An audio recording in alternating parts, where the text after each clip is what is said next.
តអូខេឥឡូវយើងមកចាប់ផ្ដើមពីការប្រើ Fastbox Blur ម្ដងអញ្ចឹងយើងចូលមកកាន់ផ្ទាំង timeline របស់យើងคลิกមកស្រាមយកពាក្យថា new ហើយយកពាក្យថា adjustment layer របស់យើងមកបាទហើយនៅត្រង់ effect and preset យើងសរសេរពាក្យថា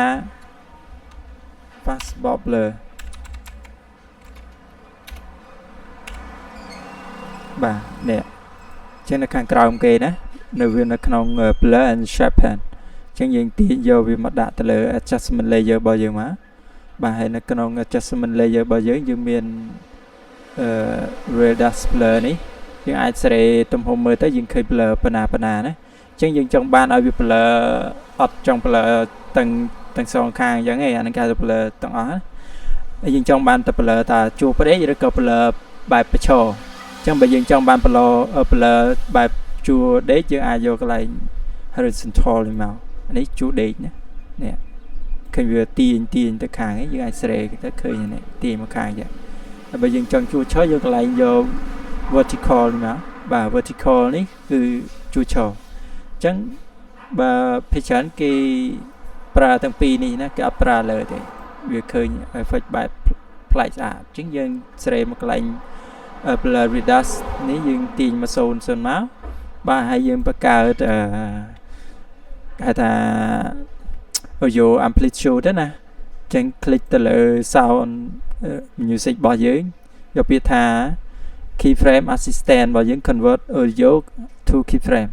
ចឹង convert វាទៅយើងចាំមក play ទៅវា analyze audio សិន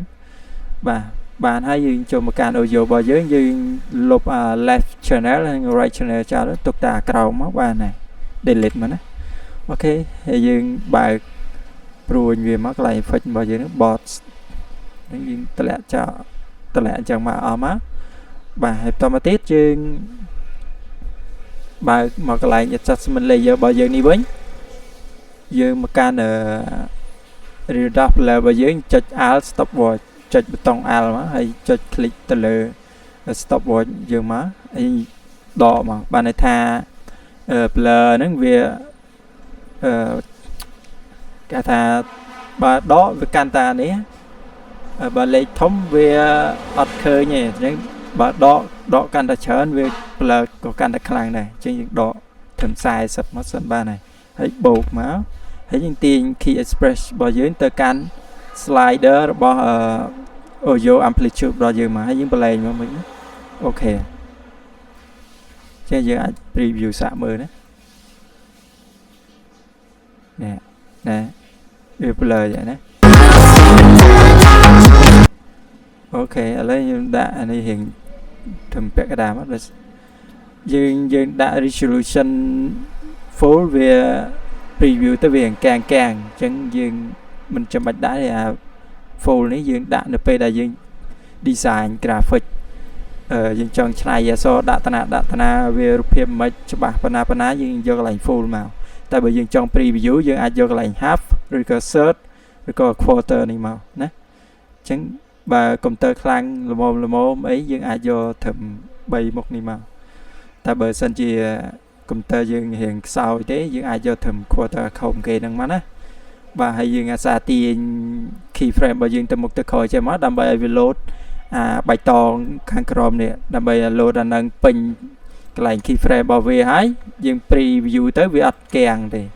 វាដើរទៅ smooth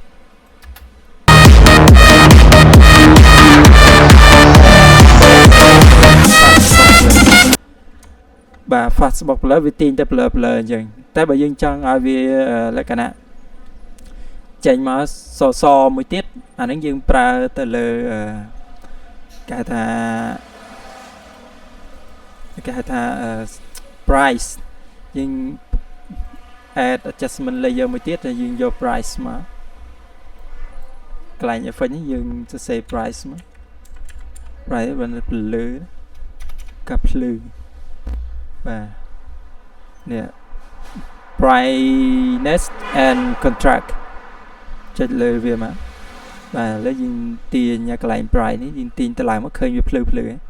បាទអាហ្នឹងយើងប្រើលក្ខណៈដូចយើងប្រើ Fastbox Blur ដែរទាញ key express ដូចគ្នាអញ្ចឹងអា audio amplitude នេះយើងបានធ្វើវាហើយម្ដងយើងបាច់ចាំធ្វើវាម្ដងទៀតទេគ្រាន់តែបើក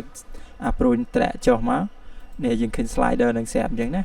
ហើយយើងមកកាន់កន្លែង adjustment layer ដែលយើងបានបង្កើតមិញហ្នឹងគឺ adjustment layer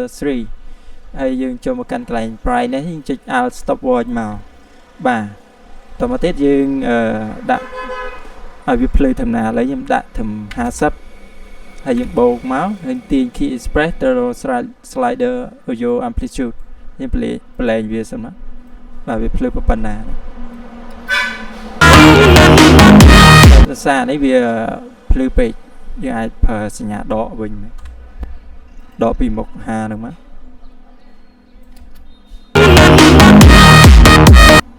នេះដក5វានេះពេកយើងត្រឹមដក20មក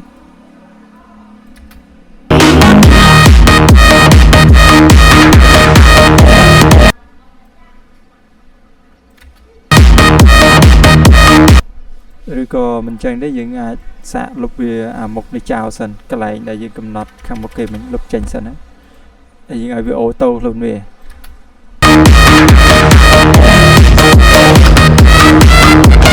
តូនេះក៏បានដែរយើងគ្រាន់តែទាញ slider ទៅកាន់ audio amplitude មកតែប៉ុណ្្នឹងមកហើយ